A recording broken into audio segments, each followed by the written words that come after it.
Massive Warriors trade update. A new report out names the Warriors as the favorites to land Jazz All-Star forward Lauri Markkanen. Yes, you're damn right. We're doing this again. Is Warriors GM Mike Dunleavy replaying last summer and trying to pry Markkanen out of Utah again? Plus, the under-the-radar player that all the math says the Warriors should really be trying to sign ASAP. In today's video, I'll break down all the reports around Lowry and the Warriors, if this is even possible, and the secret math formula that may help the Warriors find the perfect and most affordable player that they've been dying for. First, though, hi, I'm Arthur Ballesteros. This is Warriors Digest, and if you're part of the 12,000 plus who joined the Warriors Digest community, thank you. Shout out to you. You're a true G.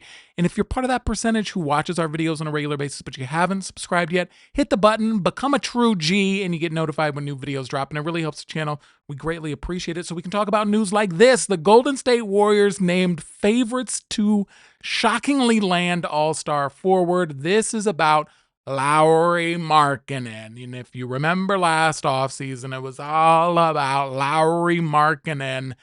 Here we are again. Why did this come out? Well, Bovada official online sportsbook placed their odds on Lowry to the Warriors at plus 205, making them the favorites to land Lowry, as there's been some increased talk that the Jazz are likely trying to ship him out. Why just a year after they signed him to a massive deal? We'll get into that in a little bit, but part of what started to, well, first of all, the odds there, the plus 205, a lot of people don't know necessarily how that breaks down, but essentially that's saying the Warriors have about a 33% chance. That's what Vegas is saying. They've got a 33% chance on landing Lowry, who, if you've been pronouncing his name Lowry, it's wrong. Okay, he went on to talk about how it's Lowry, like Lowry's seasoning, or Mike Lowry from Training Day, whatever. Anyway, here's how we got to Lowry, and Bill Simmons started talking about this on his podcast yesterday, where he said that his sources are saying around the league, people seem to feel like Markkanen isn't not available. Love the double negative, really helps to emphasize the point and make things hella confusing. So can the Warriors actually get him? Well, this is part of the story that comes out about why the Jazz are looking to get rid of him. So Utah has its sights set on building for the future. This is from Bleacher Report, by the way. They published this today. As the team finished with the worst record in the league at 17-65, the Jazz also own the number 5 overall pick in the 2025 draft. Markkanen doesn't fit their timeline, although he could be an enticing option for opposing teams looking for an efficient front court scorer. Despite his hefty contract, his ability to stretch the floor and remain effective without the ball in his hands should allow him to seamlessly fit alongside another star. Now, how did we get here with this? How is Markkanen available here? Well, the story went on to say Markkanen still has 4 seasons remaining on a 5-year, $238 million contract that he signed with Utah in 2024. He was ineligible to be moved for 6 months after the contract agreement was reached, meaning that he wasn't available ahead of the February 6th trade deadline during the 2024-25 season. Now the Jazz are able to potentially swap Markkanen again. Part of this, I mean, why would they want to get rid of this guy? I mean, you look at his stats from last year. He's a 7-footer who scored 19 points a game, nearly 6 boards, only an assist and a half a game. So already red flags raised about him fitting into the Warriors system at such a low assist rate. But he's a 7-footer who knocks down his threes. He hit his threes at about a 35% clip, 41% from the corners. And while those stats look good and sound good, there's a reason why he got a $238 million 5-year deal, because his stats heading up to last year were even better. 2 years ago, he averaged almost 26 a game. The year before that, 23 a game, and he was rebounding at a much higher clip, around 8 to 8.5 boards the prior 2 seasons. He's down to 5.9 on the worst team in the league. They only won 17 games.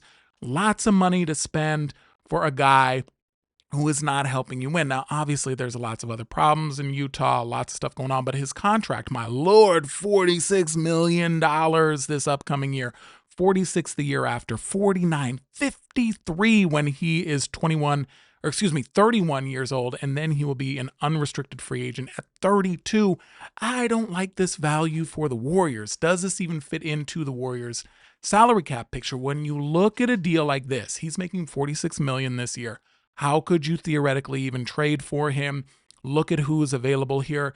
You'd probably have to do a deal with either Jimmy Butler plus Lowry. Now, why would Utah want Jimmy Butler? They're rebuilding. They want youth. They want draft picks. So what about a sign and trade with Kuminga? We do this dance with every player that comes up for the Warriors here.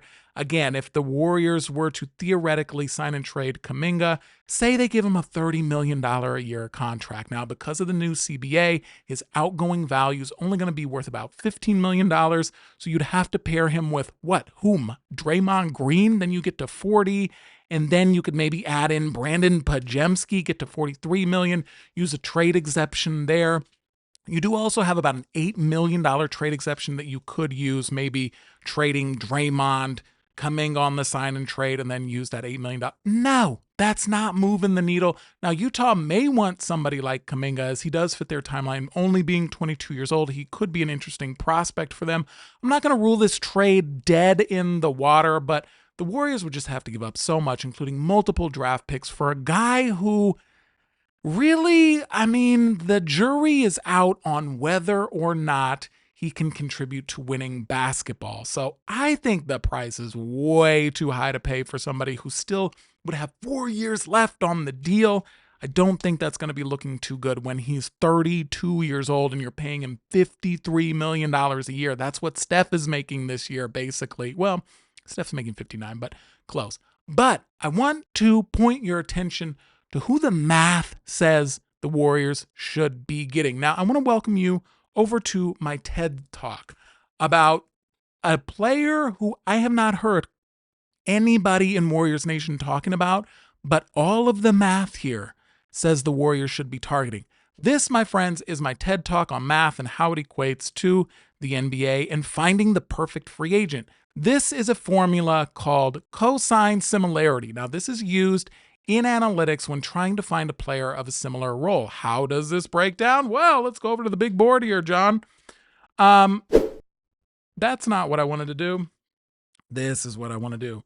So, as we look at this here, so what does this tell you? So that complex formula tells you a couple of things. So the answer, the closer it gets to 1, it's basically talking about how to compare two different things. The main thing is the math helps us see how much two things are pointing the same way. So how can you use the cosine similarity to compare NBA players? Let me break it down for you, dog. I got you. I want you to stick with me here because I think that this is really interesting and a really insightful way on how to pinpoint what players your team should be looking for. So by using the cosine similarity, you can measure how similar two players are based on their playing style or their statistical profile, not just raw numbers. So if the similarity is close to 1, the players play very similar. So we're looking for ratings around 1. So a 1 would be like comparing Curry to Damian Lillard.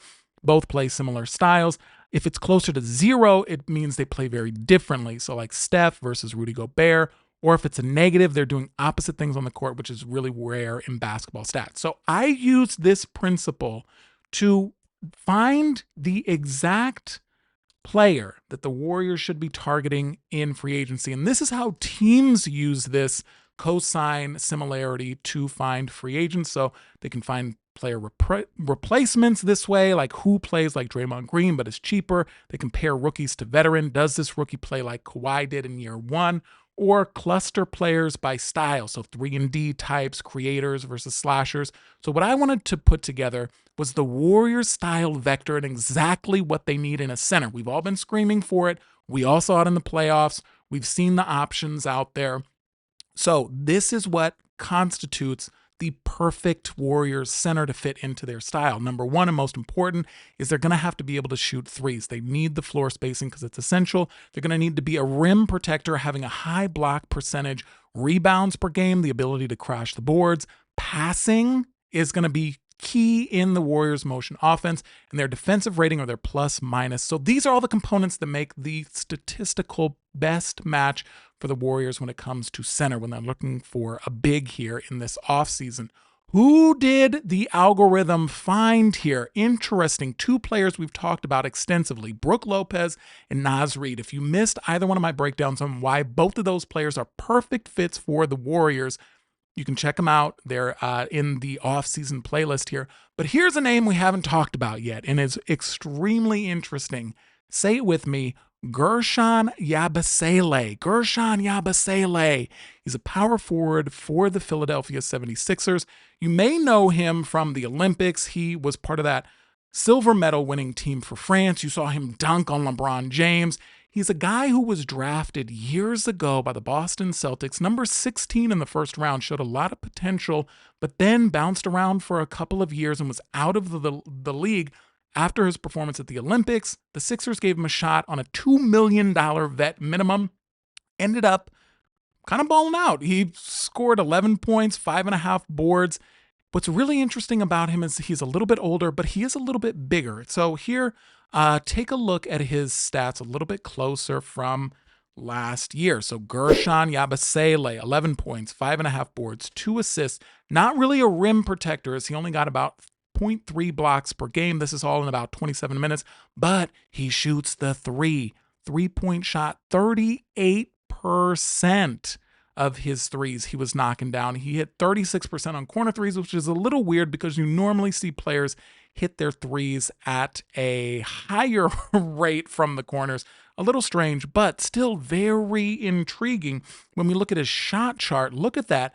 Your prototypical guy who can score, finish around the rim, and stretch it out a little bit here and hit from 3 as well. Very intriguing, but also very cheap. And when you look at his scouting report here, high marks on defense, low marks for rim protection. So that's not addressing one of the issues, but still able to stretch the floor. Really helps in interior defense. He's a tough, gritty player.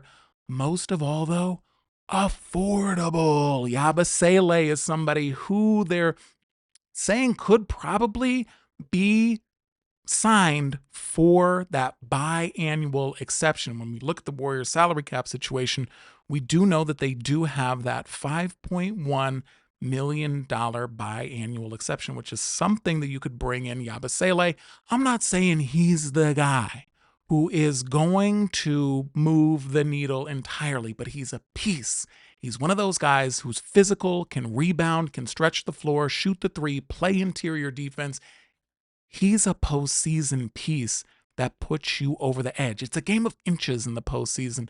Yabusele, I think, is a very cheap flyer that you could get some really high return for. So I want to hear what you have to think. Do you think that the Warriors should be going all in on somebody like Lauri Markkanen and paying over $200 million over the next few years, mortgaging the entire team at a shot for somebody who, yeah, he's 7 feet. Yeah, he shoots the 3, but he can't show and hasn't proven that he's part of a winning formula? Or do you take a flyer on a cheaper guy like Guerschon Yabusele and add a piece to the bench that can help boost your defense and boost your 3-point shooting from the big man spot in the playoffs? So you tell me what you think. I think it's going to be an interesting offseason. Other than that, I will talk to you tomorrow. Peace.